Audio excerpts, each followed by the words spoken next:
এই জন্য ওমর ফারুক বলেন, আমার কাছে সৎ কাজে আদেশ করা বড় প্রিয়, অসৎ কাজে নিষেধ করা 2 নম্বর প্রিয়, 3 নম্বর চিরাপাড়া তালি দিয়ে কাপড় পরা প্রিয়। উসমান গনি ধনী সাহাবী দাঁড়ায় বলে, ইয়া রাসূলুল্লাহ, নবীজি গো, আমি উসমানের কাছেও বড় প্রিয়। আমরা কত জিনিস শুনি জীবনে, কিন্তু নিজে আকর্ষিত হইয়া ইসলামের দিকে এগিয়ে যাই না, শুধু শুনতেছি। আর সাহাবীরা নবী বলেছেন, উসমান ফিল জান্নাহ, আবু বকর জান্নাতি, উমর জান্নাতি, উসমান জান্নাতি, আলী জান্নাতি। এরপর তারা জান্নাত তালাশ করতেছে। উসমান গনি বলে, ইয়া রাসূলুল্লাহ, ওগো দিনের নবীজি, আমি উসমানের কাছে 3 জিনিস প্রিয় গো নবী, আমি উসমানের কাছে 3 জিনিস বড় প্রিয়। আমি মেহমানদারি করানো, মানুষকে খাওয়ানোটা আমি উসমান গনির কাছে বড় প্রিয় গো নবী। আরো জোরে বলেন না। আমি উসমান গনির কাছে খাওয়ানোটা বড় প্রিয়। খাওয়ানোটা নবীর সুন্নত, সব নবীর সুন্নত। মেহমান খাওয়ানোটা সব নবীর সুন্নত। যত নবী এসেছিলেন সব নবীর সুন্নত মেহমানকে খাওয়ানোরই। আপনার বাড়ি যে তালুই আয়, আপনার তালুই দিনও থাকছেন না, আজকে কোনো আপনি আর থাকবেন নি, আরেকদিন এলে ছাড়তাম না, মানে আজকে বিদায়। আজকে কিতা বিদায় দিয়েছে, আজকে কিতা দিছে এই তালে। আমরা তালুই আপেন নাকি তালুই? আর তালুই গিয়ে এখন ভাই সাহেব ইসলাম কিছু আনতাম, সময় পাইছি না, এগুলো তা না। এরকম সব নবীদের সুন্নত মেহমান নিয়ে খাওয়া, মেহমানদারি করা। হযরত লূত আলাইহিস সালামের নাম শুনছেন না? হ্যাঁ, লূত নবীও মেহমান ছাড়া খেতেন না। একবার কয়েকদিন হয়ে যায় মেহমান নাই, উনি খান না, উপবাস। আমার আল্লাহ জিবরিলকে ডেকে বললেন, আরে জিবরিল, যাও যাও, তোমরা ফেরেশতারা কয়জন মিলে অমুক এলাকায় যাইবা? 10 জন ফেরেশতা যাইবে, এলাকাকে ধ্বংস করে দিবা রে। তবে রে, যাওয়ার আগে আমার নবী লূতকে তোমরা খাওয়ায় যাও রে।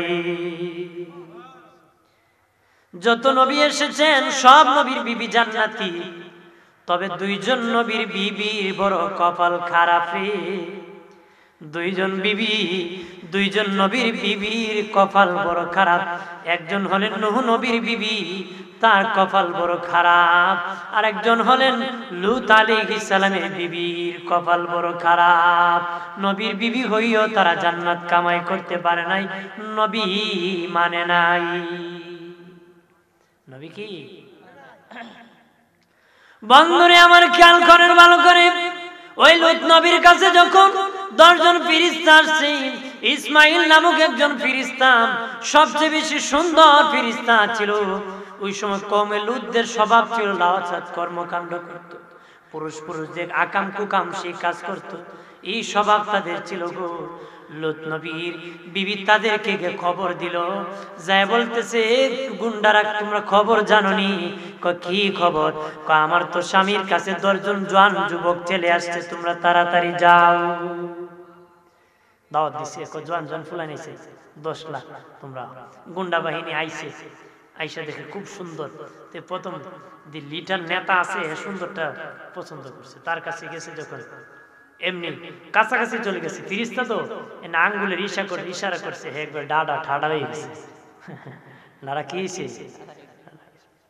এমনি জোর হাত ধরিয়া ক্ষমা করো, ভুল করেছি, মাফ করে দাও। তখন ফেরেশতারা তো তারা মাফ করে দিয়েছে। তারে পরে তারা বাহির হইয়া লাঠি লইয়া লূত নবীর বাড়ির দিকে আসা শুরু করছে। লূত নবী অশান্তি পড়ে গেছে, আহারে আমার মেহমানের বেজ্জতি হবে, মেহমানের বেজ্জতি হবে। তখন তারা ডাক দিয়ে, গো নবী লূত, আপনি পেরেশান হবেন না গো, আমরা দুনিয়ার কোন যুবক আসি নাই, আসমানের ফেরেশতা আমাদের কিছু ক্ষতি তারা করতে পারবে না। আল্লাহ আমাদেরকে পাঠাইছে আপনাকে খাওয়া যাওয়ার জন্য গো। এরকম ভাবে নবীগণ মেহমান ছাড়া খেতেন না। মুসা আলাইহিস সালাম খেতেন না, ফেরেশতার মাধ্যমে আল্লাহ খাওয়াইছে। এরকম ভাবে অনেক ঘটনা আছে।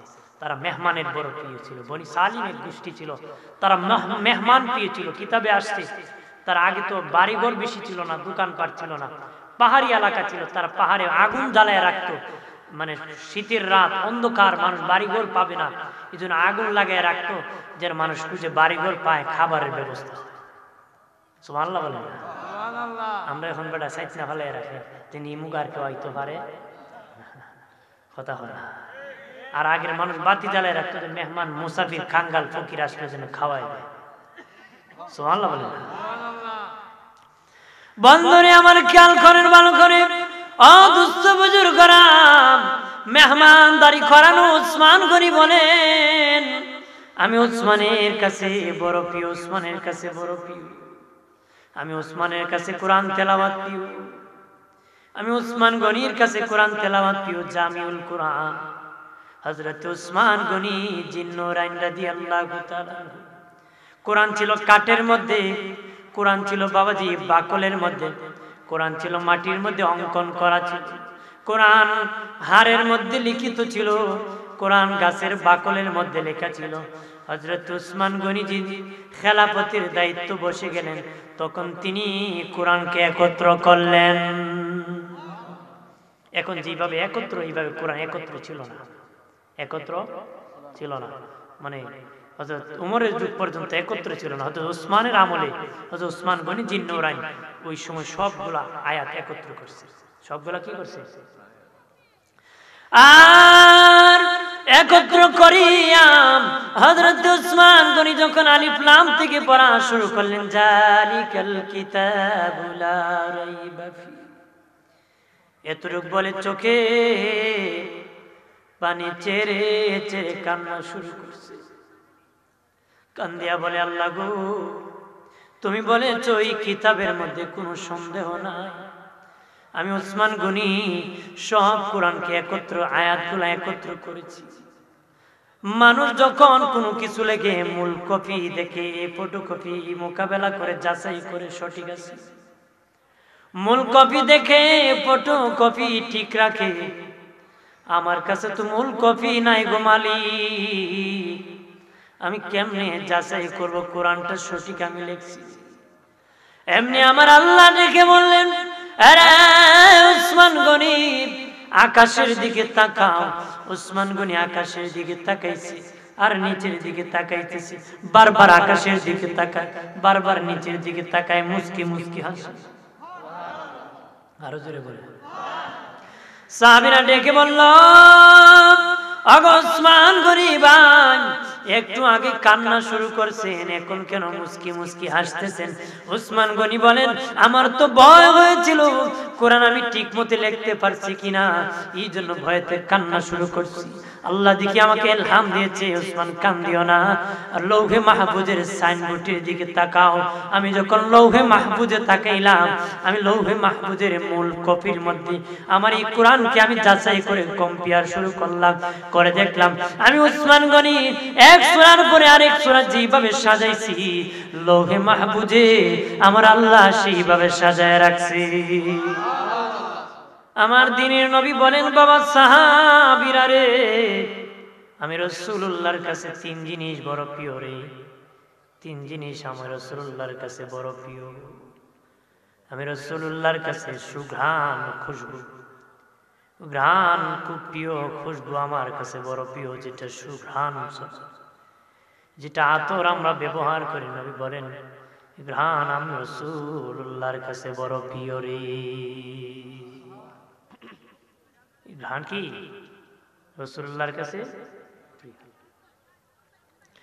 দিনের নবী বলেন, আমি রাসূলের কাছে নারী প্রিয়, নারীরা আমার কাছে প্রিয়। তোমার কাছে তুমি এখন বলতে পারো হুজুর এই জন্য আমার কাছে তো প্রিয়, এই জাত প্রিয় নয় রাস্তায় দাঁড়াইয়া এই প্রিয় না। নবী নারীকে কেমন প্রিয়? মা হিসাবে প্রিয়, বিবি হিসাবে নারী প্রিয়, বোন হিসাবে নারী প্রিয়। নবীর বিবি হিসাবে নারী প্রিয়, মা হিসাবে নারী প্রিয়, বাবাজি বোন হিসাবে নবীর মেয়ে প্রিয়, নারী প্রিয়, সন্তান হিসাবে নারী নবীর কাছে প্রিয়। সন্তান হিসাবে নবী নারী নবীর কাছে কি প্রিয়। আমাদের যে প্রিয় এরকম না, আমরা তো যেটা ইসলামী বলেছে ভালো জিনিস, এটা আমাদের নাই, এটা আছে। 3 নম্বর আমার দিনের নবী বলেন, আর নামাজ আমি নবীর কাছে বড় প্রিয় রে। আমি রাসূল যখন নামাজে দাঁড়িয়ে যায় আমার অন্তর শীতল হয়ে যায়। আমি যখন দাঁড়ায় দাঁড়ায় আমার মালিকের ইবাদত করি, আমার মালিককে দেখে দেখে আমি রাসূলুল্লাহ সিজদা করি। আরো জোরে বলে। তাহলে 1 নম্বর নবীর কাছে খুশবু প্রিয়, 2 নম্বর নারী প্রিয়, 3 নম্বর হলো নামাজ রাসূলুল্লাহর কাছে প্রিয়। সুবহানাল্লাহ। এবার সিদ্দিক আকবর ডেকে বলে, ও দিনের নবী, মায়ের নবীজি গো, আপনার কাছে 3 জিনিস প্রিয়।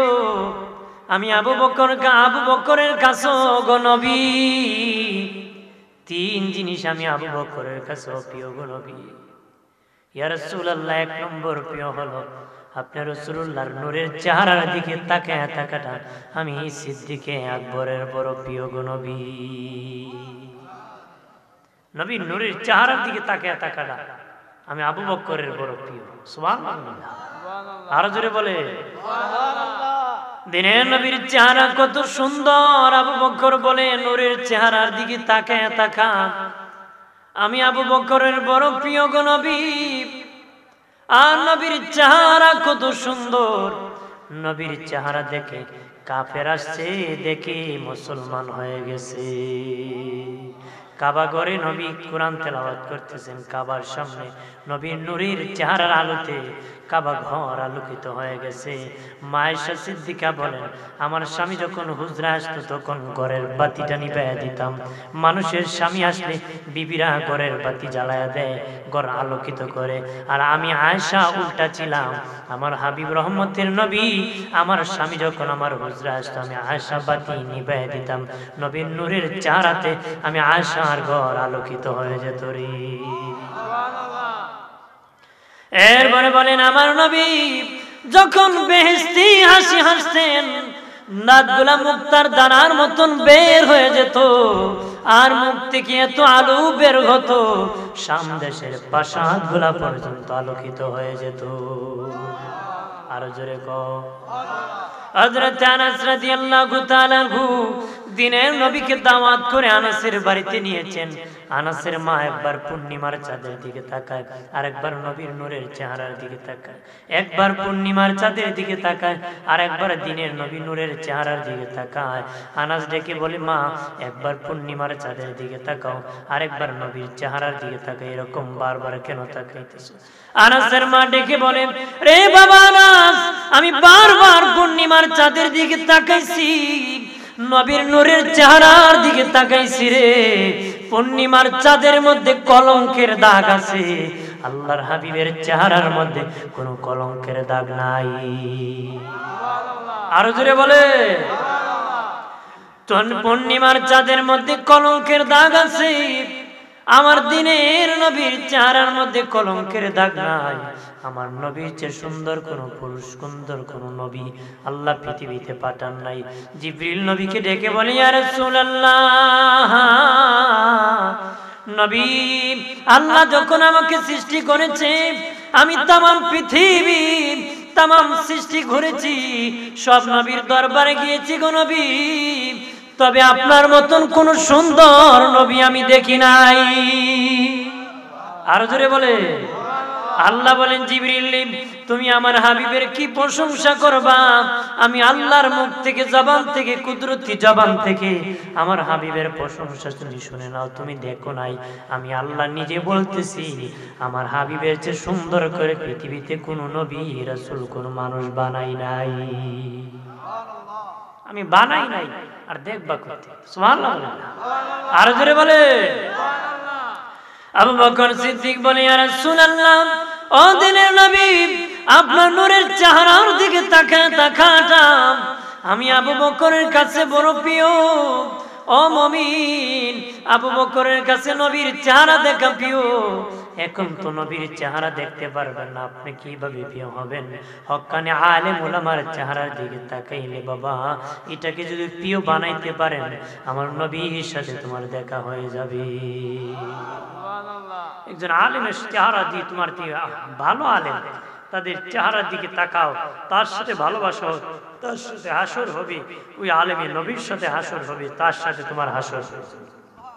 আরো জোরে বলেন না। আমাদের বাংলাদেশের প্রধানমন্ত্রীর যে নিরাপত্তা, প্রধানমন্ত্রীর সুইপারের ওই নিরাপত্তা কথা হয়, হ্যাঁ, প্রধানমন্ত্রীর সুইপারের বাবুর্চিরও সেই নিরাপত্তা। একই নিরাপত্তা বেষ্টনে থাকে, একই ভিআইপি পায় থাকবে, কিন্তু মর্যাদার দিকে সবাই সমান হবে না, কিন্তু একই স্থানের মধ্যে দেখা হবে, সাক্ষাৎ হবে। আল্লাহু আকবার বলেন না। আমার বানের বাবাজি খেয়াল করেন ভালো করিয়া, দিনের নবী হযরত আবু বকর বলে, ইয়া রাসূলুল্লাহ, আমার কাছে 2 নম্বর প্রিয় গো নবী, আমার যত সম্পদ আছে, মাল আছে, আপনি দিনের নবীর নামে খরচ করাটা আমি আবু বকরের বড় প্রিয়। আরো জোরে বলে। আবু বকর বলেন, নবীর নামে খরচ করা আমার কাছে প্রিয়, তোমার কাছে খরচ করা জোয়ার মধ্যে বড় প্রিয়, গানের মধ্যে প্রিয়, যাত্রার মধ্যে প্রিয়, বিড়ির মধ্যে প্রিয়, বাবার মধ্যে প্রিয়, ইয়াবার মধ্যে প্রিয়, শাস্টলে প্রিয়, বাবাজি হারাম কাজে প্রিয়। আবু বকর নবীর নামে খরচ করা আমি আবু বকরের বড় প্রিয় রে। আবু বকর বলে, আমার কাছে নবীর নামে খরচ করাটা আমি আবু বকরের প্রিয়। আর যদি বলে সিদ্দিক আকবর বলেন, আমার নবীর নামে যারা 1 দিরহাম খরচ করলো রে, আমি আবু বকর বললাম, আমি আবু বকর তারে নিয়ে আমি সিদ্দিক আকবর জান্নাতে যাব না রে। তারে না নিয়ে আমি সিদ্দিক আকবর জান্নাতে যাব না, তারে নিয়ে জান্নাতে যাব। আমি আবু বকরের কাছে নবীর নামে সব খরচ করে দেওয়া বড় বড়। নবী বলেছেন, জিহাদের মাঠে মাল লাগবে, দিয়েছে মানুষ মাল, সাহাবীরা সম্পদ দিয়েছে, আবু বকর দিয়েছে। নবী জিজ্ঞাসা করছেন, কে কি দিয়েছেন? একজন বলে, হুজুর ইয়া রাসূলুল্লাহ, অর্ধেক রাখছি, অর্ধেক দিছি, 3 বাটের 1 বাট দিছি, 2 বাট রাখছি। আবু বকরকে নবী বলে, এ বাবা আবু বকর, তুমি কি দিয়েছ রে? আবু বকর বলে, ইয়া রাসূলুল্লাহ, আমার যত সম্পদ আছে সব আমি দিয়ে দিছি। সামান্য একটা পুতলা দিছি, সামান্য কি দিয়ে দিছি। আবু বকর, কি রেখে আসছো? সিদ্দিক আকবর বলে, ইয়া রাসূলুল্লাহ, ইয়া রাসূলুল্লাহ, মায়ের নবীজি, আমি ঘরে 2টা দামি সম্পদ রেখে আসছি, 2টা দামি সম্পদ আমি রেখে আসছি, আর বাকি সব আমি দিয়ে দিছি। মানুষ ভাবছে, সবাই ভাবছে না জানি কি দামি সম্পদ রেখে আসছে। আবু বকর, আল্লাহর রাসূলকে আমার ঘরে রাখছি, বাকি সব সম্পদ দান করে দিছি। আল্লাহর রাসূলকে আমার বাড়িতে রাখছি, আর কোনো সম্পদ নাই আমার, আর বাকি সব আমি আল্লাহর রাস্তায় নবীর নামে দান করে দিয়েছি। মারহাবা বলেন। আমার এই চাচা আমার অনেক মায়া করে, উনি কিছু হাদিয়া দিয়েছেন, মারহাবা বলেন। আপনার খুশি না বেজা? রাগ করছেন নাকি? দোয়া করি, চাচার জন্য দোয়া করবেন, আমিও দোয়া করি, সকলের জন্য দোয়া করবেন। একটু দোষী পড়েন, সাল্লাল্লাহু আলা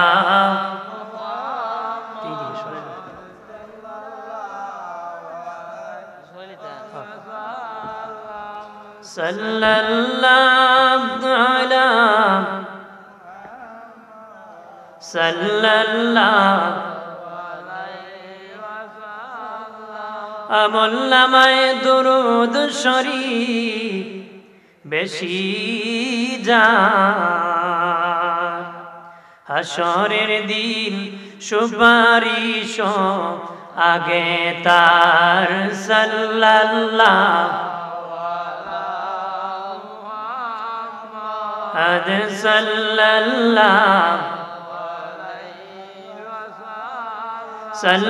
সাল্লাল্লাহু আলা মুহাম্মাদ সাল্লাল্লাহু। বুজুর্গ সিদ্দিক আকবর ডেকে বলেন, আমার যত সম্পদ আছে, মাল আছে, আমার দিনের নবীর নামে খরচ করাটা আমার কাছে প্রিয়। 3 নম্বর নবী, আমার মেয়ে আয়েশাকে আপনার কাছে বিয়ে দিব, এটা আমি আবু বকরের কাছে বড় প্রিয় গো নবী। আমার মেয়ে আয়েশাকে আপনার কাছে বিয়ে দিব, এটা আমি আবু বকরের কাছে। সুবহানাল্লাহ। বন্ধুরে আমার, আল্লাহর সাথে সাথে জিবরিল পাঠাইয়া জানাইয়া দিলেন, জিবরিল যারে তাড়াতাড়ি করে যান, আমার বন্ধু হাবিব রে জানে যে আবু বকর যে রাজিনামা প্রকাশ করেছে, আমি আল্লাহ সমর্থন করছি। আমিও চাই ওই আবু বকরের মেয়ে আয়েশাকে যেন আমার বন্ধু বিয়ে করে ফেলে। বিয়ে হয়ে গেল বাবাজি, বিয়ে হয়ে গেল। বন্ধুরে আমার খেয়াল করেন, ভালো করিয়া নবী বলেন, আবু বকর তুমি আমি রাসূলের সাথে জান্নাতে থাকবারে। আরো জোরে বলে, জোরে কর না। নবী বলেন তুমি আমার সাথে জান্নাতে থাকবা, আমার সাথে জান্নাতে থাকবা। হযরত ওমর ফারুক ডেকে বলেন, ইয়া রাসূলুল্লাহ, আবু বকর আপনার সাথে জান্নাতে থাকবে, আমি ওমর কি আপনার সাথে জান্নাতে থাকতে পারবো না? আবু বকর নবীর শ্বশুর, ওমর নবীর শ্বশুর, কথা বলা। কিন্তু কোন কিতাবে নাই, কোন কিতাবের মধ্যে নাই কোনদিন রাসূলুল্লাহ তার শ্বশুরের কদম বুসি করেছে। শ্বশুর হইয়া সারা জীবন জামার কদম বুসি করেছে, কদমে চুমু দিয়েছে, সারা জীবন শ্বশুর হইয়া জামার কদম বুসি করেছে। আমরা দেশে যদি কোনো শ্বশুরের জামার পাও দিয়ে কদম বুসি করে, মানুষকে জামাই শ্বশুরে পাগল দুইছে মানুষ কইছে, হ্যাঁ করবো নি? জামাই করে না, ওরা করবো না, জামাই করে না, আছে না? হ্যাঁ, জামা শ্বশুরের দিকে ফাও লারি, দেখুন চালাক মার্কা বেয়াদব জামাই আছে না, আদব কায়দার আড্ডিও নাই। দোস্ত বুজুর্গান নেই, কিন্তু দুইজন শ্বশুর ছিলেন, তারা জীবনে কোনোদিন নবীজি তাদের কদম বুসি করেন নাই, তারা সারা জীবন নবীর কদমে চুমুকেছে। আমার দিনের নবী বলেন, রে আমার সাহাবীরা, তোমরা বন্ধুত্ব করবা নিজের লোকের সাথে, নিজের লোকের সাথে। নবী বলেন, কিয়ামতের আগে মানুষ নিজের লোককে পরের লোক মনে করবে, পরের লোককে নিজের লোক মনে করবে, আপন লোককে শত্রু মনে করবে, শত্রুর দূরের লোককে বন্ধু মনে করবে। নবীকে আমি শিখিয়ে দিলাম, তোমরা বন্ধুত্ব করবা নিজের লোকের সাথে। আমার বন্ধু 4 জন, আবু বকর, ওমর, ওসমান, আলী। 2 জন আমার শ্বশুর, আমার বন্ধু, আর ওসমান আর আলী আমার জামাতা। তারা আমি রাসূলুল্লাহর বন্ধু, তারাও কি বন্ধু। হোরে জামাই মিল নাই, জামাই আর হোরে মিল নাই, কথা জোরে কর না। কিন্তু নিজের লোককে শত্রু মনে করে আর শত্রুকে আপন মনে করে, যেন অধঃপতন জাতি, কথা হয় না। শত্রুতা করতে করতে চরমপন্থা যখন দেবে যায়, কাজে কখন শ্বশুরে এগিয়ে যায়, কাজে লাগে জামাই লাগে, কিন্তু ওই সময় নোয়াখালীর বাইসাব ভাগ্যে যায়, কথা হয় না। জোরে কর, এর আগে বুঝে না। যখন আমও যায়, সলও যায়, এই সময় সব বনাস। আগে জানতাম এদিও তো বড় সুর, কথা হয় না। বন্ধুরে আমার খেয়াল করেন ভালো করে, হযরত ওমর ফারুক বলে, ইয়া রাসূলুল্লাহ, নবীজি গো, আবু বকর আপনার সাথে জান্নাতে থাকবে, আমি ওমর কি জান্নাতে থাকতে পারবো না গো নবী? আমি ওমরের কাছে গো নবী 3টা জিনিস বড় প্রিয় গো নবী। নবীজি গো, 1 নম্বর আমি ওমরের কাছে প্রিয় হলো হকের দাওয়াত দেওয়া, সৎ কাজে আদেশ করা, আমি ওমরের কাছে বড় প্রিয়। সৎ কাজে আদেশ করা গো নবী, আমি ওমরের কাছে বড় প্রিয় গো নবী। 2 নম্বর অসৎ কাজে নিষেধ করা, আমি ওমরের কাছে বড় প্রিয়। 3 নম্বর চিরা পারা কাপড় তালি দিয়ে পরা, আমি ওমরের কাছে বড় প্রিয় গো নবী। 1 নম্বর সৎ কাজে আদেশ করা, আমি ওমরের কাছে প্রিয়। আমরা সৎ কাজে আদেশ করি, যা ফাম দিন মানুষ উল্টা ফাম, গুলা ফাম, মরার ফাম, কথা হয় না। যদি দেখেন 1 বেটার ফুলা খারাপ হয়ে যাবে, আর ফাম দেখো, দে বেটা তোর বাপের টেকা আসেন দেখি না, দেখাই দিতে, কথা হয় না। হয়নি মাইসে, পিছে ওই দিছি আগে দিছি নাতি বুঝে দিই না কথা না দেনই পাবে মুসলমানের কাম না মুসলমানের কাজ মুসলমানের কাজ সৎ কাজে আদেশ করবে অসৎ কাজে নিষেধ করবে নিজেই সৎ কাজে চলেন অন্যকে সৎ কাজের আদেশ করেন না কিয়ামত পর্যন্ত সৎ কাজ করো এই সৎ কাজ হবে না রে আল্লাহর দরবারে নেকি বলে একটাও গণ্য হবে না রে এটা স্বার্থপর মানুষ আল্লাহ কোন স্বার্থপররে ভালোবাসে না আল্লাহ কো তুমিও জান্নাতে যেতে চাও আমার আরেক বান্দাকে জান্নাতি বানাও তুমি নিজ পাপ ছেড়ে দাও রে মুমিন আর আমার বান্দা বান্দিকে পাপ মুক্ত জীবন গঠন করে জন্য হযরত ওমর বলে সৎ কাজে আদেশ করা আমার কাছে প্রিয় অসৎ কাজে নিষেধ করা আমি ওমরের কাছে প্রিয় 3 নম্বর চিরা পারা তালি দিয়ে কাপড় পরা আমি ওমরের কাছে বড় প্রিয় আরো জোরে বলে বন্ধুরে আমার হযরত ওমরের যুগে বাবাজি চাদর দিয়েছেন বেটি জনগণকে চাদর দিয়েছেন যখন হযরত ওমর জুমায় খুতবা দিচ্ছে দুইটা চাদর পরে খুতবা দিচ্ছেন দুটা একজন মুসল্লি দাঁড়ায় বলেন আমিরুল মুমিনিন খলিফাতুল মুসলিমিন সকলকে এক চাদর দিলেন আপনি দুই চাদর কেমনে পড়লেন কোন অধিকারে পড়লেন যেই বাদশা জাতিরে দুই চাদর দিতে পারে না ওই বাদশা নিজে কোনদিন দুই চাদর পড়তে পারে না আগে বিচার দেন দুই চাদর কোথায় পাইলেন উত্তর দেন যদি উত্তর না দেন আপনার পাছনে খুতবা শুনবো না নামাজও পড়বো না রে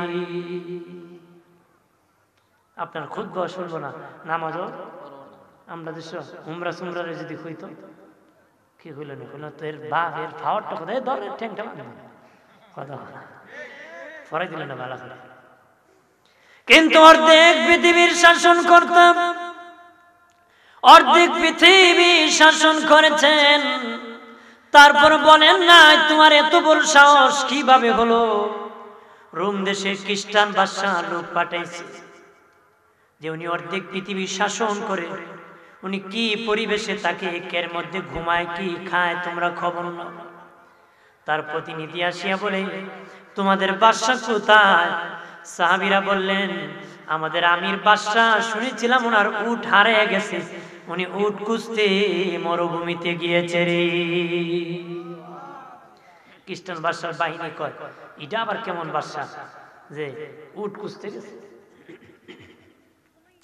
দৌড়ে মরুভূমিতে গিয়েছে যা দেখে খেজুর গাছের বাবাজি ছায়ার মধ্যে আমিরুল মুমিনিন ঘুমায় গেছে আর বালিশ কি দিয়া বানাইছে জানেননি বালির উপর নিজের দুই হাত এইভাবে বাবাজি ঘাড়ের মধ্যে দিয়ে শুয়ে আছে তারা যে দেখি লম্বা লোকটা ওই লোকটাই আমিরুল মুমিনিন খলিফাতুল মুসলিমিন পাশে এদারে দেখে নিটানটা ঘুমে আছে মনে মনে আমাদের বাদশার চতুর্দিকে বাহিনী রাত দিন পাহারা দিচ্ছে তারপর আমাদের বাদশার ঘুম হয় না খাবার যায় না ঘুমাতে পারে না ওনার কেউ পাহারা নাই অর্ধেক পৃথিবীর শাসনকর্তা নাক ডাকে মরু প্রান্তরে কেউ নাই বালিশ নাই লেপ নাই তোষক নাই কম্বল নাই নিজে হাত দিয়ে বালিশ বানায় শুয়ে থাকছে রে এই হলো বাদশা এই হলো কি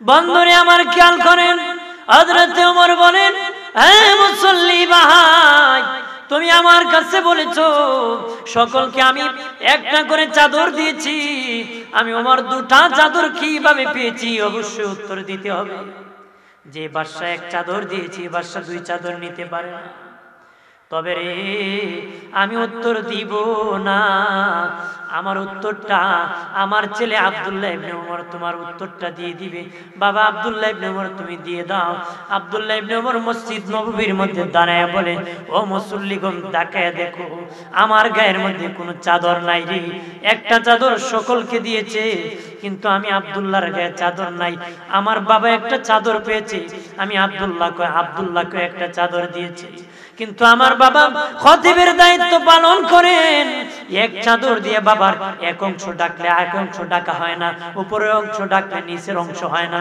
নিচের অংশ হলে উপরের অংশ হয় না সৌন্দর্য রক্ষার জন্য আমি আব্দুল্লাহ ইবনে ওমরের চাদরটাও আমার বাবা ওমর ফারুককে দান করে দিয়েছি মোট হয়েছে দুই চাদর মোট হয়েছে কি আমরা তো সে বেটার পুকুরের তলে গিয়ে ভাইলে খোসা দল দিয়ে আসে আর তোষকের তলে, কারণ যে বেটা যে জাতি চাউলের বস্তা পুকুরও ফালাই দেয়, যে জাতি এরা কম্বল মোজা খুঁজতে ফালাই বেটে মিষ্টি আছে যেরকম আছে মামুল মাল পাইছে। দোস্ত বুজুর্গ কারণে খেয়াল করেন ভালো করে। এই জন্য ওমর ফারুক বলেন আমার কাছে সৎ কাজে আদেশ করা বড় প্রিয়, অসৎ কাজে নিষেধ করা 2 নম্বর প্রিয়, 3 নম্বর চিরাপাড়া তালি দিয়ে কাপড় পরা প্রিয়। উসমান গনি ধনী সাহাবী দাঁড়ায় বলে ইয়া রাসূলুল্লাহ, নবীজি গো আমি উসমানের কাছে বড় প্রিয়, আমরা কত জিনিস শুনি জীবনে কিন্তু নিজে আকর্ষিত হইয়া ইসলামের দিকে এগিয়ে যাই না, শুধু শুনতেছি। আর সাহাবীরা নবী বলেছেন উসমান ফিল জান্নাহ, আবু বকর জান্নাতি, উমর জান্নাতি, উসমান জান্নাতি, আলী জান্নাতি। এরপর তারা জান্নাত তালাশ করতেছে। উসমান গনি বলে ইয়া রাসূলুল্লাহ, ওগো দিনের নবীজি আমি উসমানের কাছে 3 জিনিস প্রিয় গো নবী, আমি উসমানের কাছে 3 জিনিস বড় প্রিয়। আমি মেহমানদারি করানো, মানুষকে খাওয়ানোটা আমি উসমান গনির কাছে বড় প্রিয় গো নবী। আরো জোরে বলেন না। আমি উসমান গনির কাছে খাওয়ানোটা বড় প্রিয়। খাওয়ানোটা নবীর সুন্নত, সব নবীর সুন্নত। মেহমান খাওয়ানোটা সব নবীর সুন্নত। যত নবী এসেছিলেন সব নবীর সুন্নত মেহমানকে খাওয়ানোরই। আপনার বাড়ি যে তালুই আয়, আপনার তালুই দিনও তাকছেন না, আজকে কোনো আপনি আর তাকবেন নি, আরেকদিন এলে ছাড়তাম না, মানে আজকে বিদায়। আজকে কিতা বিদায় দিছে, আজকে কিতা দিছে এই তালে আমরা তালুই আপেন নাকি তালুই। আর তালুই গিয়ে এখন ভাই সাহেব খুঁজলাম কিছু আনতাম, সময় পাইছি না, এগুলো তা এরকম সব নবীদের সুন্নত মেহমান নিয়ে খাওয়া, মেহমানদারি করা। হযরত লূত আলাইহিস সালামের নাম শুনছেন না? হ্যাঁ, লূত নবীও মেহমান ছাড়া খেতেন না। একবার কয়েকদিন হয়ে যায় মেহমান নাই, উনি খান না, উপবাস। আমার আল্লাহ জিবরিলকে ডেকে বললেন, আরে জিবরিল যাও যাও, তোমরা ফেরেশতারা কয়জন মিলে অমুক এলাকায় যাইবা? 10 জন ফেরেশতা যাইবে, এলাকাকে ধ্বংস করে দিবা রে। তবে রে যাওয়ার আগে আমার নবী লূতকে তোমরা খাওয়ায় যাও রে। যত নবী এসেছেন সব নবীর বিবি জান্নাতি, তবে 2 জন নবীর বিবির বড় কপাল খারাপ রে। 2 জন নবীর বিবির কপাল বড় খারাপ। একজন হলেন নূহ নবীর বিবি, তার কপাল বড় খারাপ। আর একজন হলেন লূত আলাইহিস সালামের বিবির কপাল বড় খারাপ। নবীর বিবি হইও তারা জান্নাত কামাই করতে পারে নাই, নবী মানে নাই। নবী কি বন্ধুরে আমার খেয়াল করেন ভালো করে। ওই লূত নবীর কাছে যখন 10 জন ফেরেশতা আসছে, ইসমাইল নামক একজন ফেরেশতা সবচেয়ে বেশি সুন্দর ফেরেশতা ছিল। ওই সময় কওমে লূতদের স্বভাব ছিল লাওয়াত কর্মকাণ্ড করত, পুরুষ যে আকাম কুকাম সেই কাজ করত, এই স্বভাব তাদের ছিল গো। লূত নবীর বিবি তাদেরকে খবর দিল, যায় বলতেছে গুন্ডারা তোমরা খবর জানোনি? কি খবর? আমার তো স্বামীর কাছে 10 জন জওয়ান যুবক ছেলে আসছে, তোমরা তাড়াতাড়ি যাও। দাওয়াত দিছে, জওয়ান ফুলা নিছে 10 লাখ, তোমরা গুন্ডা বাহিনী আইছে। আইসা দেখে খুব সুন্দর, তে প্রথম যে লিডার নেতা আছে সুন্দরটা পছন্দ করছে, তার কাছে গেছে। যখন এমনি কাছাকাছি চলে গেছে, ফেরেশতা তো আঙ্গুলের ইশারা করছে, হে একবার ডাডা ঠাডা হয়ে গেছে। নারা কি এমনি জোর হাত ধরিয়া ক্ষমা করো, ভুল করেছি মাফ করে দাও। তখন ফেরেশতারা তো তারা মাফ করে দিয়েছে। তারপরে তারা বাহির হইয়া লাঠি লইয়া লূত নবীর বাড়ির দিকে আসা শুরু করছে। লূত নবী অশান্তি পড়ে গেছে, আহারে আমার মেহমানের বেজ্জতি হবে, মেহমানের বেজ্জতি হবে। তখন তারা ডাক দিয়ে, গো নবী লূত, আপনি পেরেশান হবেন না গো, আমরা দুনিয়ার কোন যুবক আসি নাই, আসমানের ফেরেশতা আমাদের কিছু ক্ষতি তারা করতে পারবে না। আল্লাহ আমাদেরকে পাঠাইছে আপনাকে খাওয়া যাওয়ার জন্য গো। এরকম ভাবে নবীগণ মেহমান ছাড়া খেতেন না, মুসা আলাইহিস সালাম খেতেন না, ফেরেশতার মাধ্যমে আল্লাহ খাওয়াইছে। এরকম ভাবে অনেক ঘটনা আছে। তারা মেহমানের বড় প্রিয় ছিল, বনি সালিমের গোষ্ঠী ছিল, তারা মেহমান প্রিয় ছিল। কিতাবে আসছে তার আগে তো বাড়িঘর বেশি ছিল না, দোকানপাট ছিল না, পাহাড়ি এলাকা ছিল। তারা পাহাড়ে আগুন জ্বালায় রাখতো, মানে শীতের রাত অন্ধকার, মানুষ বাড়িঘর পাবে না, এই জন্য আগুন লাগায় রাখতো, যেন মানুষ খুঁজে বাড়িঘর পায়, খাবারের ব্যবস্থা। সুবহানাল্লাহ বলেন। আমরা এখন বেটা সাইজ না ফেলে রাখে তিনি মুগার কেউ হইতে পারে কথা হয় না। আর আগের মানুষ বাতি জ্বালায় রাখতো, যে মেহমান মুসাফির খাঙ্গাল ফকির আসলে যেন খাওয়াই দেয়। সুবহানাল্লাহ বলেন। বন্ধুরে আমার খেয়াল করেন ভালো করে, ও দুস্থ বুজুর্গরা, মেহমানদারি করানো উসমান গনি বলেন, আমি উসমানের কাছে বড় প্রিয়, উসমানের কাছে বড় প্রিয়, আমি উসমানের কাছে কোরআন তেলাওয়াত প্রিয়, আমি উসমান গনির কাছে কোরআন তেলাওয়াত প্রিয়। জামিউল কোরআন হযরত উসমান গনি জিন্নুরাইন রাদিয়াল্লাহু তাআলা। কোরআন ছিল কাঠের মধ্যে, কোরআন ছিল বাবাজি বাকলের মধ্যে, কোরআন ছিল মাটির মধ্যে অঙ্কন করা ছিল, কোরআন হাড়ের মধ্যে লিখিত ছিল, কোরআন গাছের বাকলের মধ্যে লেখা ছিল। হযরত উসমান গনিজি খেলাফতের দায়িত্ব বসে গেলেন, তখন তিনি কোরআনকে একত্র করলেন। এখন যেভাবে একত্র, এইভাবে কোরআন একত্র ছিল না, একত্র ছিল না। মানে হযরত উমরের যুগ পর্যন্ত একত্র ছিল না। হযরত উসমানের আমলে হযরত উসমান গনি জিন্নুরাইন ওই সময় সবগুলা আয়াত একত্র করছে। সবগুলা কি করছে? আর একত্র করিয়া হযরত উসমান গনি যখন আলিফ লাম থেকে পড়া শুরু করলেন, জালিকাল কিতাবু লা রাইবা ফি, এতটুক বলে চোখে পানি চেরে চেরে কান্না শুরু করছে। কান্দিয়া বলে, আল্লাহ গো, তুমি বলেছো এই কিতাবের মধ্যে কোনো সন্দেহ নাই। আমি উসমান গনি সব কোরআনকে একত্র, আয়াতগুলো একত্র করেছি। মানুষ যখন কোনো কিছু লেগে মূল কপি দেখে ফটোকপি মোকাবেলা করে যাচাই করে সঠিক আছে, মূল কপি দেখে ফটোকপি ঠিক রাখে। আমার কাছে তো মূল কপি নাই গো মালিক, আমি কেমনে যাচাই করব কোরআনটা সঠিক আমি লিখছি? এমনি আমার আল্লাহ দেখে বললেন, আরে উসমান গনি আকাশের দিকে তাকাও। উসমান গনি আকাশের দিকে তাকাইছে, আর নিচের দিকে তাকাইতেছে, বারবার আকাশের দিকে তাকায়, বারবার নিচের দিকে তাকায়, মুস্কি মুস্কি হাসে। আরো জোরে বলে। সাহাবীরা ডেকে বলল, ওগো উসমান গনি ভাই, একটু আগে কান্না শুরু করছেন, এখন কেন মুস্কি মুস্কি হাসতেছেন? উসমান গনি বলেন, আমার তো ভয় হয়েছিল কোরআন আমি ঠিক মতো লিখতে পারছি কিনা, এই জন্য ভয়েতে কান্না শুরু করছি। আল্লাহ দেখি আমাকে ইলহাম দিয়েছে, উসমান কান্দিও না, আর লৌহে মাহফুজের সাইনবোর্ডের দিকে তাকাও। আমি যখন লৌহে মাহফুজে তাকাইলাম, আমি লৌহে মাহফুজের মূল কপির মধ্যে আমার এই কোরআনকে আমি যাচাই করে কম্পেয়ার শুরু করলাম, করে দেখলাম আমি উসমান গনি এক সূরার পরে আরেক সূরা যেভাবে সাজাইছি, লৌহে মাহফুজে আমার আল্লাহ সেইভাবে সাজায় রাখছে। আল্লাহ লৌহে মাহফুজে এইভাবে সাজায় রাখছে। মারহাবা বলে না? ঠান্ডা বেশি লাগতেছে না? বেশি নিচ থেকে খালি বরফ উঠে, নিচ থেকে কি বুঝতে পারি, কারণ কষ্ট হয়। আপনারা যে বসতেছেন কষ্ট হইতেছে আমি বুঝতে পারি, কারণ আমি উপরে বসে আমার পা ঠান্ডা হয়ে যাচ্ছে।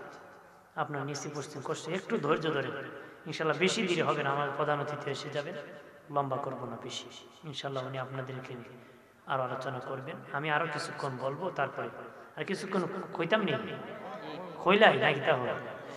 জি ঠিক আছে, একটু কইমা, তারপরে আমরা প্রধান অতিথি সবাই একটু দোষী পড়েন, আল্লাহুম্মা সাল্লি আলা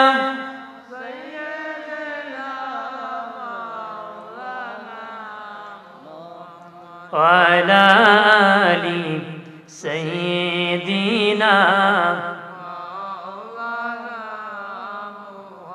কবে জানি ডাকা শিবে এবারই ঘর চারিতে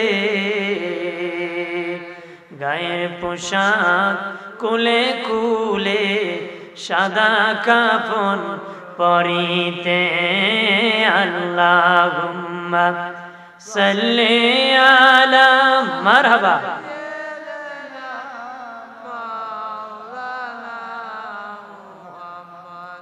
ওয়া আলা আলি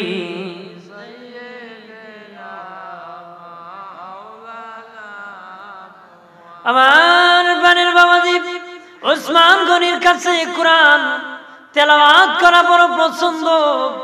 বাবাজি উনি যখন তেলাওয়াত করতেন করতে করতে করতে যেদিন শাহাদাত বরণ করেছিলেন সেদিন আল্লাহর কালাম তেলাওয়াত অবস্থায় শাহাদাত বরণ করেছে।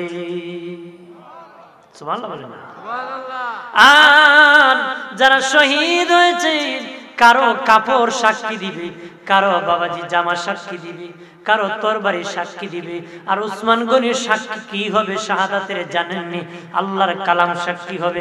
উনি যখন কোরআন তেলাওয়াত করতেছিলেন তখন তো ওনাকে শাহাদাত করা হয়েছিল। ওনার রক্ত মুবারক কোরআনের পাতা ভরপুর হয়েছিল। ওই কোরআন কিয়ামতের দিন ওসমানের শাহাদাতের সাক্ষী হয়ে যাবে। হযরত আলী ডেকে বলে নবী, ও দিনের নবীজি, আমি আলীর কাছেও তিনটা জিনিস পছন্দ। সুবহানাল্লাহ বলেন না? আরো জোরে বলে। আমি আলীর কাছেও নবী তিনটা জিনিস বড় প্রিয় গো।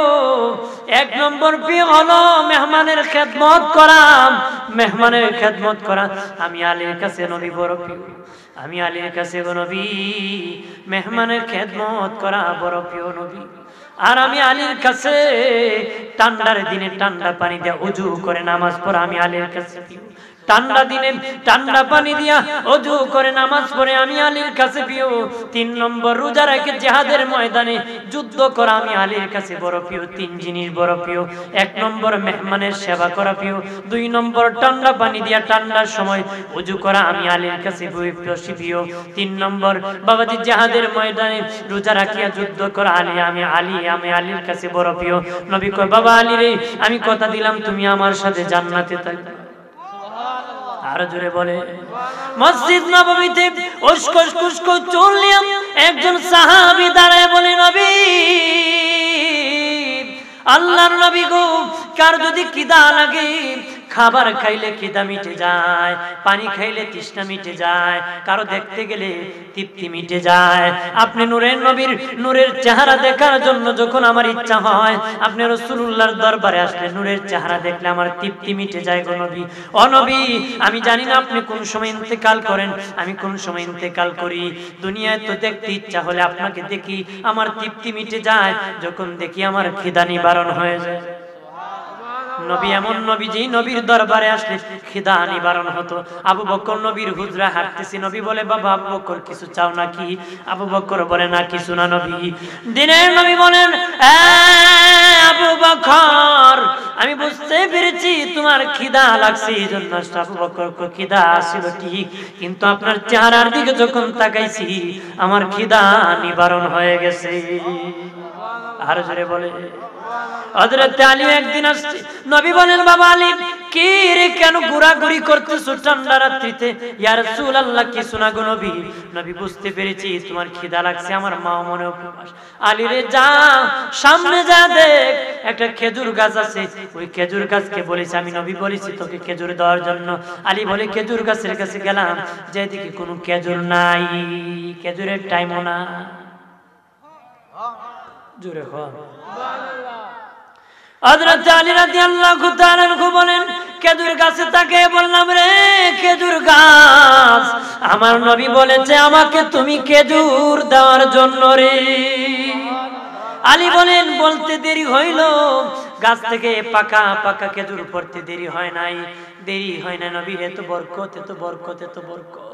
হযরত আলীও বলেন আমি রাসূলুল্লাহ আমার কাছে তিন জিনিস প্রিয়। সাহাবী বলে নবী আপনি ইন্তেকালের পরে জান্নাতের কোন তবকায় থাকবেন? আমি কোন তবকায় থাকবো আমি জানি না গো। জান্নাতে যায় যদি গো নবী আপনাকে দেখার ইচ্ছা হয় তখন কি আমি দেখতে পাই মুনি গো নবী? এদের ভালো জিনিস প্রিয়, এদের কি প্রিয়? নবীকে দেখবে জান্নাতে, এটা তাদের প্রিয়। ভালো খেদমত করবে, এটা তাদের প্রিয়। আমাদের তো ভালো কিছু প্রিয় নাই, যত মন্দ কাজ আছে সব প্রিয়। কথা হয় না? ধরে ক নবী বলেন নীরব বসে রইলেন। আল্লাহ বলেন মিনান নবিয়িন ওয়া সিদ্দিকিন ওয়া শুহাদা ওয়া সালিহিন। নবীগণ, সিদ্দিকগণ, শহীদগণ, সালেহগণ, নবীর সাথে যারা মহব্বত রাখবে তারা নবীর সাথে জান্নাতে থাকবে।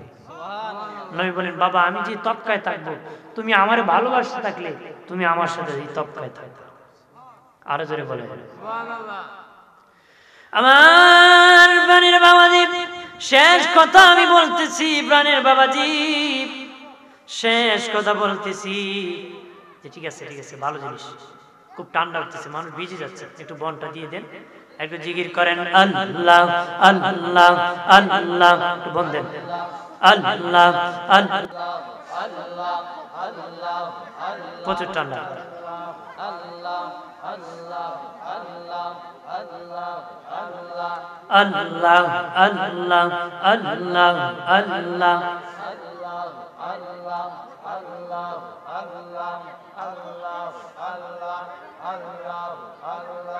আল্লাহ আল্লাহ আল্লাহ আল্লাহ আল্লাহ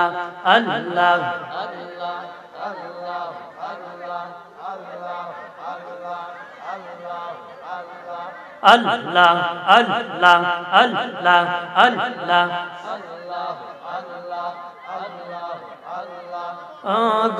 নবীজি কোন সাধনে পাইব তোমায়?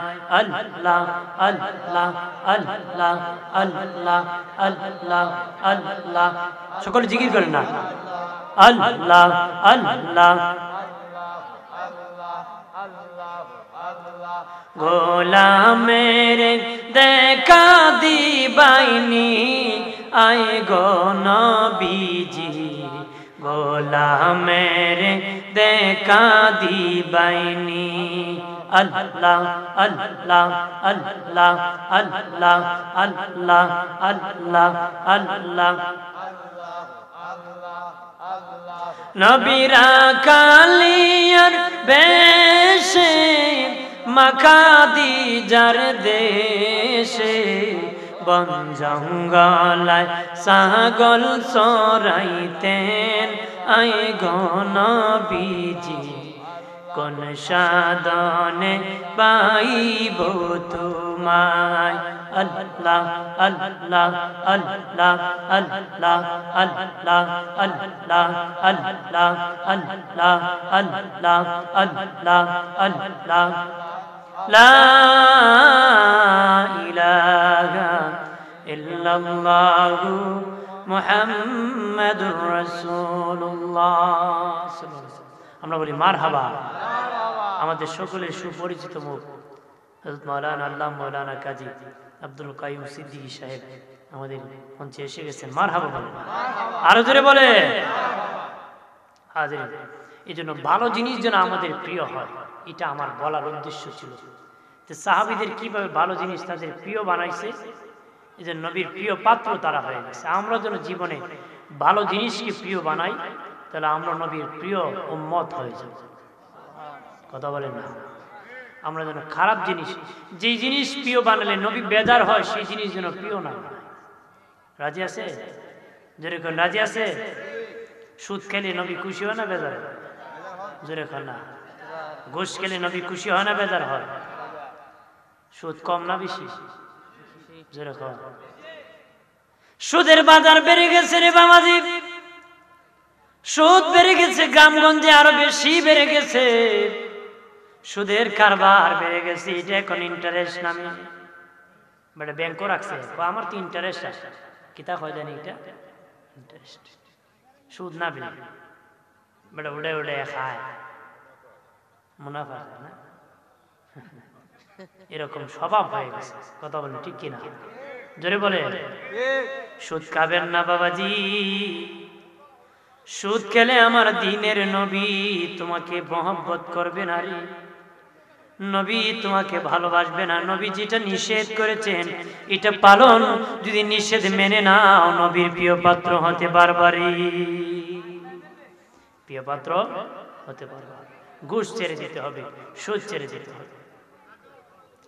বন্ধুরে আমার খেয়াল করেন ভালো করে, একজন সাহাবী নবীর কাছে বলল, ইয়া রাসূলুল্লাহ, নবীজি আমার জন্য দোয়া করে, আল্লাহ যেন আমাকে মুস্তাজাবুদ দাওয়াত বানায় দেয়, আল্লাহ যেন আমার দোয়া কবুল করে নেয়। মুস্তাজাবুদ দাওয়াত ওই ব্যক্তি যে দোয়া করতে দেরি কবুল হতে দেরি না রে, দোয়া করতে দেরি দোয়া কবুল হতে দেরি। দিনে নবী ডেকে বললেন, রে বাবা স্বামী, তোমাকে একটা কাজের আদেশ করি, আমি একটা কাজের আদেশ করি। বাবাজি নবীজি একটা কাজের আদেশ করেছেন। নবী হাত দিয়ে ইশারা দেখাইছেন, মুখ দিয়ে হাত এইভাবে দেখে বলেন, নবী বলেন বাবা তোমার মুখের খাবারটা তুমি হালাল করে নাও, তাহলে আমার আল্লাহ তোমাকে মুস্তাজাবুদ দাওয়াত বানায় দিবি। আর জোরে কর না, জোরে বলে। যারা কাজ করতেছে আর যারা কথা কই না, মাহফিলে এলোমেলো উঠে যায় তো। বন্ধুরে আমার খেয়াল করেন ভালো করে, এই জন্য মুখের খাবার হালাল করতে হবে। এতটুক যা বলেছি ভালো জিনিস যেন প্রিয় হয়। শেষে একটা আদেশ করবো, আমরা যেন সুদ থেকে দূর হয়ে আসি, ঘুষ থেকে দূর হয়ে আসি। এই দুই জিনিস আমাদেরকে নষ্ট করে ফেলেছে মুমিন। ওই দুই জিনিস আমাদের আমলকে ঘুরিতে নষ্ট করে দিয়েছে। পানি উপরে যা ডালেন গোড়ায় যদি জ্বর কেটে দেন, এই গাছ বেশি দিন টিকবে না। আর যদি হারাম খাবার খান, যত ইবাদত করেন, ইবাদতে দ্বারা কোনো কাজে আসবে না রে। ইবাদত দ্বারা কি আসবে না? কোনো কাজে আসবে না। আপনারা কোনো হারাম কাজের মধ্যে হারাম লিপ্ত হবেন না। আল্লাহ জিনা ইয়াকিলুনা রিবা, আল্লাহকে যারা সুদ খায়, সুদ লয় কইছে না, সুদ দেয় কইছে, ডাইরেক্ট কইছে সুদ খায়। আল্লাহ কি কইছে? সুদ খায়। আপনার সুদ করে কি সব টাকা চাবাইয়া খাইলা? হ্যাঁ, খাইলা না। আল্লাহ কেন বললেন যারা সুদ খায়? আল্লাহ কেন বলেছেন? কারণ অনেকের কাছ থেকে অনেক কিছু নিয়ে জান বাঁচানো যায়, সুদখোরের কাছ থেকে টাকা নিয়ে জান বাঁচানো যায় না রে। খাইছে খাইছে খাইছে কি কথা হল না। আমি বলে যে যারা মুরব্বী আছেন, সুদের বিচার করবেন না, সুদ করে আমল দিবেন না। যারা সুদ খায়, সারা সুদ নেয়, সুদ দেয়, তাদের বিচার করবেন না। যদি বিচার করেন, সুদ লভ্য অংশ কাউকে দিবেন না। সুদের বিচার যতটুক দিয়েছে ততটুক দিবেন, লাভ অংশ দিবেন না, কারণ এটা পাপের বিচার। যদি আপনি পাপকে সমর্থন করেন, হারাম পন্থায় বিচার করেন, আপনার আমল নামায় সেই গুনাহ যাবে রে। আমল নামায় কি হবে? টাস করে বিচারে বসে দেন না, দে মিয়া বেটা যাতে টেকা আনছো তুমি দেও না, হারে এরকম ভাবে যাবেন না। আমরা তো অস্তা যে সেখানে বুঝি বুঝা একটা হইলো বেটা হইলো 1 লাখ দিছে, 1.5 লাখ হয়েছে, কত দেলাও 40,000। যারা সুদ খায় বিচার করেন, তাই 1 লাখ দিয়ে বিদায় দিবেন, বেশি বেশি দিন না, দিন না। আর পারলে 2 হাজারে সাইজ মার্কা কিছু দুলাই দেয়, কিছু উপযুক্ত সামাজিক ভাবে তাদেরকে বিচার করারও দরকার আছে। সামাজিক ভাবে কি বিচার করারও দরকার আছে। আইন কঠিন হতে হবে। এখন ডাকাত যদি হয় চোরের বিচারক, তাহলে হক বিচার কেমনে করবে? যেন ভালো মানুষ বিচার করতে হবে। কথা বলে আমরা তো ডাকাতরা করে চুরির বিচার, তো উচিত বিচার করবো কেমনে? কথা হয় না। ডাকাত চুরির বিচার করে, গুরু চুরির বিচার, এ তলি দেখো আমার দেলাইছে একটা, তোরে 2টা দেলাই যাই। কথা হয় ধরে এত দাম দা একটা মেরে দিত। কথা হয় বিচার করতে হবে ভালো মানুষ, ভালো মানুষ। এই জন্য বন্ধুরে আমার খেয়াল করেন ভালো করে, এতবারপুর দৌলতপুরের মা বোনেরা, আমার মাইকের আওয়াজ যারা শুনতেছো, আমাদের এলাকার অনেক মা বোনরা সুদ খায়, সুদ লাগায়। আমি মা বোনদেরকে অনুরোধ করে বলবো, আমি জাহান্নাম থেকে বাঁচাইতে চাই গো মা, রাগ করিও না, গুসা করিও না, আমি তোমাদের এলাকার সন্তান, তোমাদের এলাকার সন্তান। আমি এই জন্য বারবার বলতেছি, হাসরের দিন আমার গলায় যেন কেউ পাশ না লাগাই দেয় সত্য জিনিস না বলার কারণে। এই জন্য কে বেজার হয় কে খুশি হয় এটা আমার দেখার বিষয় না। আমি বলে যে গো মা, সুদ খায়ও না গো মা, সুদ লাগায়ও না গো মা। কার জন্য সুদ লাগাইতেছো, সুদ খেতেছো মা? তুমি জানো না, তুমি নিজেই বাস্তব দেখেছো, বহু লোকের বিবি মরে গেছে, 40 দিন পার হয় না স্বামী বিয়ে করে ফেলছে। কথা বলেন ঠিক কিনা?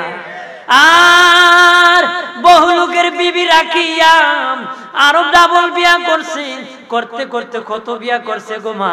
কার জন্য কত টাকা বানাও, কত পয়সা বানাইতেছে। এখন যদি মরে যাও কবরে রাখা হলে গো মা, তোমার জবাব তুমি দিতে হবে, তোমার উত্তর তুমি দিতে হবে। তোমার স্বামী তোমার সাথে কবরে যাবে না, তোমার হিসাব আদালতে কিবরিয়ার দরবারে হাসরের ময়দানে মিজানের পাল্লায় হতাশ করে দিবি। হতাশ হয় না গো মা, হারাম ইনকাম করিও না, হারাম ইনকাম করিও না। হারাম যদি সুদ খাও হাসরের দিন তোমার আমলনামার থেকে সওয়াব নেওয়া হবে, সওয়াব নেওয়া হবে।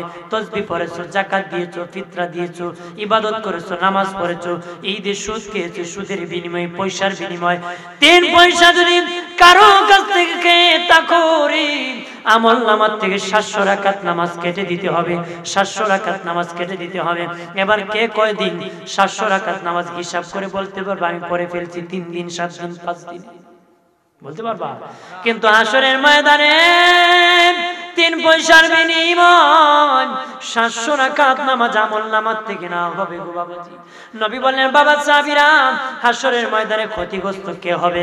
সাহাবীরা বলল হুজুর, যারা হজ নাই, যাকাত নাই, নামাজ নাই, ফিতরা নাই, সওয়াব নাই, সে সবচেয়ে বেশি ক্ষতিগ্রস্ত হবে। নবী বলেন না না না বাবা সাহাবী, তারা ক্ষতিগ্রস্ত হবে না। কারা হবে?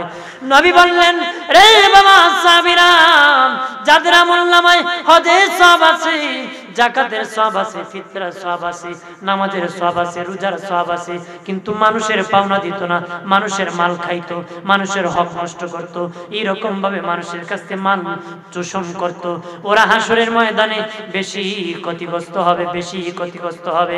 কেমনে হবে উদাহরণ দিয়ে বুঝিয়ে দিই। যদি মনে করেন আপনাদের গ্রামে একটা লোক 1 লাখ টাকা সুদের উপর নিয়েছে, ধান করেছে, ধান পেয়েছে বাবাজি, দান করতে দানও পেয়েছে, বাড়ির মধ্যে নিয়েছে, বিশাল স্তূপ দিয়েছে। কি দিয়েছে? বিশাল ধানের স্তূপ দিয়েছে। দান দিতে দিতে দিতে সব দিয়ে দিছে, বাড়ি খালি হয়ে গেছে। যে বেটা গিরস বেটার মাথা হাত দিয়ে বইয়ে গেছে, মাথা হাত দিয়ে কি আপনার এখন লাগাবাড়ি এক বেটা কে তুই গেছে না, দানি করছে না, হে ক্ষতিগ্রস্ত না, যে কইরা বাইতে দিছে হে ক্ষতিগ্রস্ত? যে কইরা হারাইছে হইল ক্ষতিগ্রস্ত, আর যে করে নাই সে ক্ষতি লাভের সাথে। বন্ধুরে আমার, এই জন্য যারা লেনদেন পরিষ্কার নাম লেনদেন পরিষ্কার করেন, জরুরত কথা। আরেকটা বলতেছি প্রয়োজনীয় কথা, মানুষের ঋণ আদায় করে দিবেন জানাজার নামাজে। আমরা অনেক কিছু বলি, অনেক কিছু বলি, তাই কেমন আসলা, কেমন আসলা, কেমন আসলা, কথা হয় না?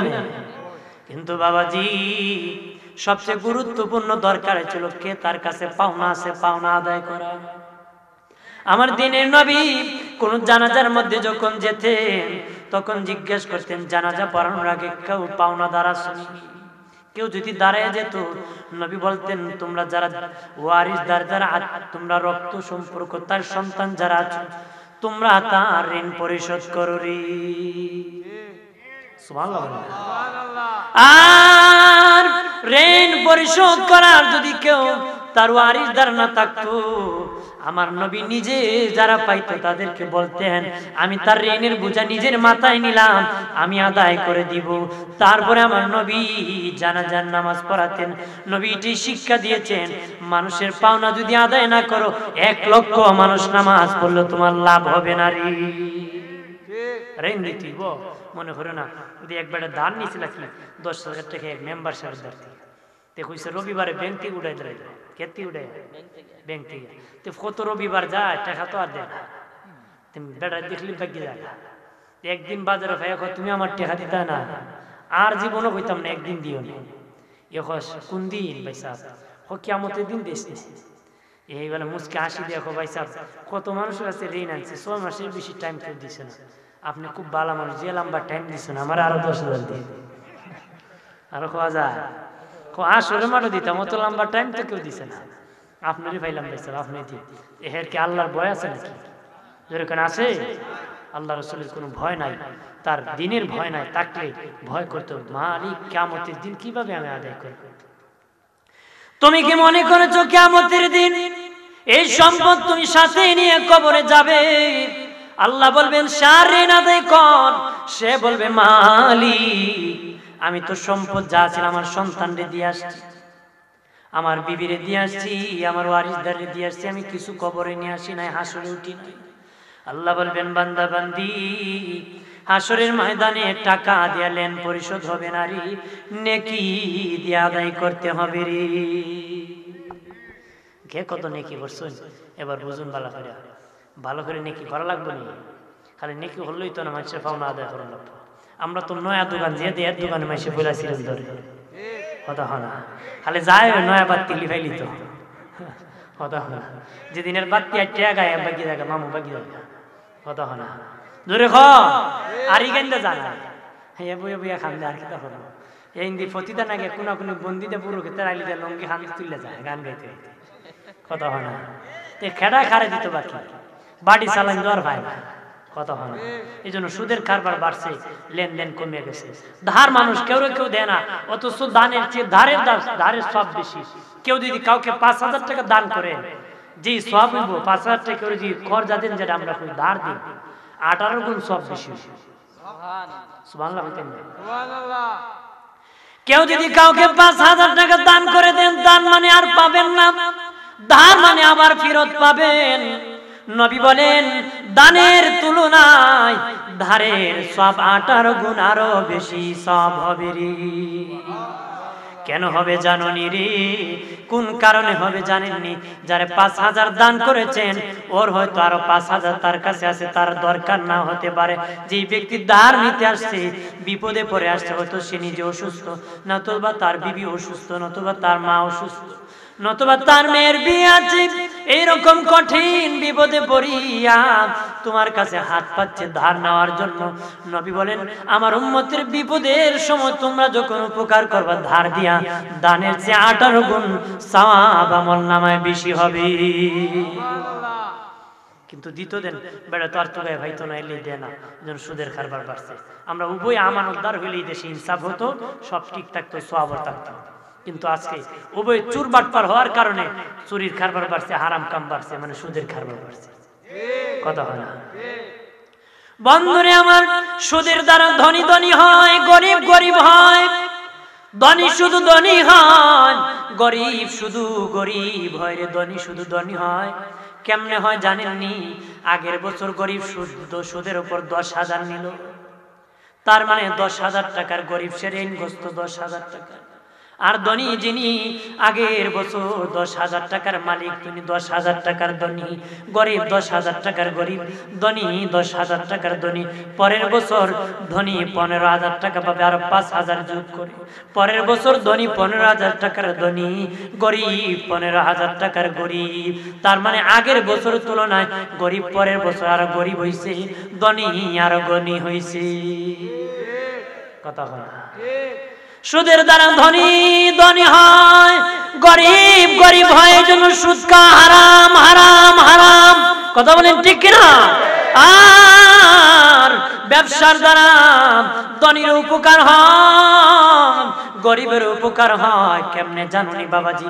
একজন গরিব মানুষ ঘরে তার চাউল আছে বাবাজি, ব্যবসায়িক চাউল আছে, টাকা নাই, তার টাকার চাহিদা আছে, চাল বিক্রি করলে টাকা পাবে। আর একজন বাইসা হবিগঞ্জে 7 তলার উপরে, তাকে বেটা টাকা আছে, চাল নাই।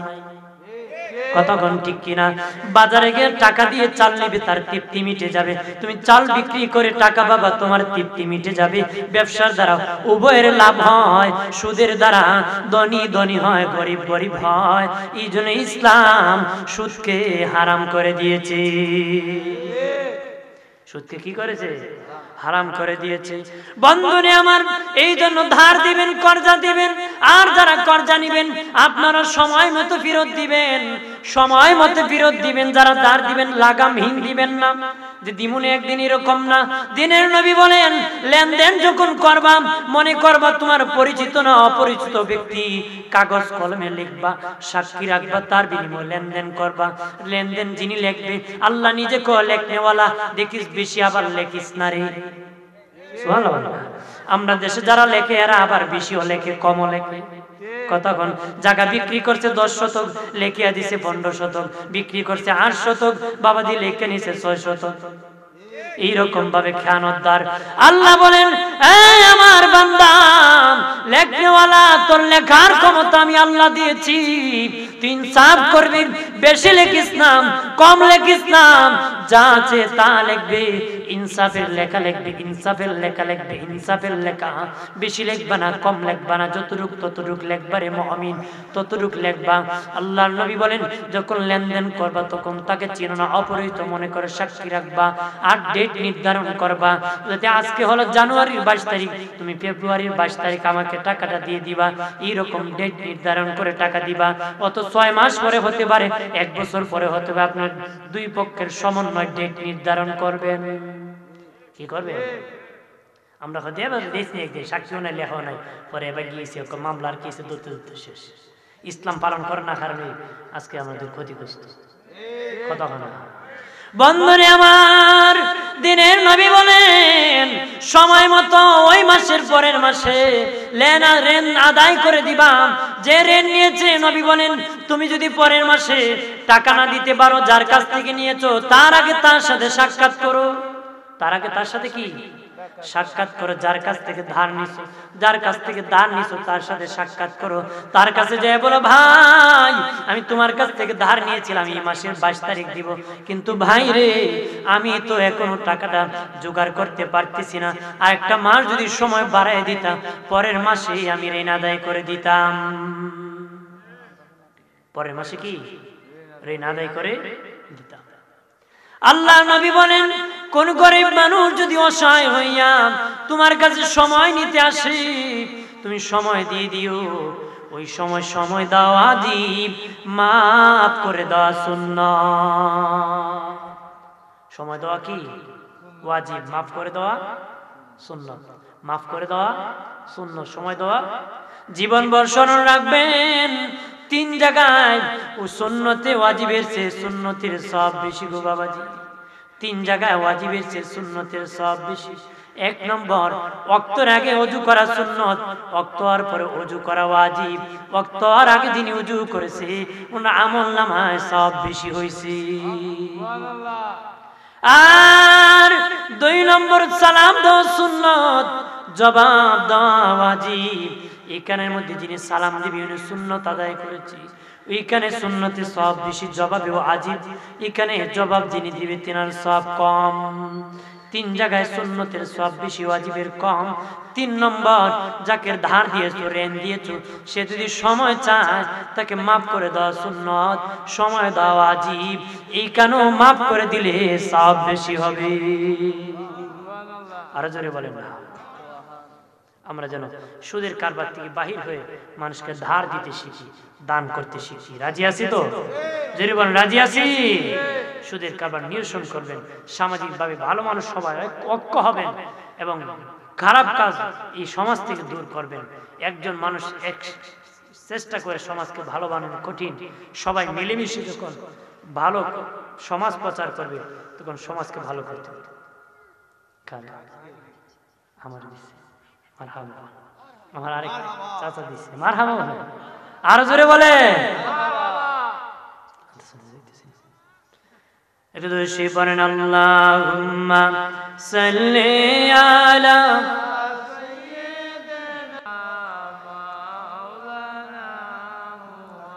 ডানে মাটি বামে মাটি, মাটি হবে বিছানা,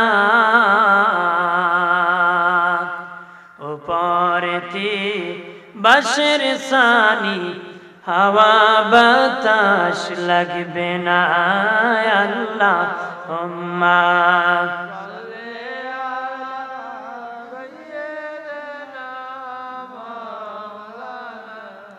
মুহাম্মাদ ওয়া আলা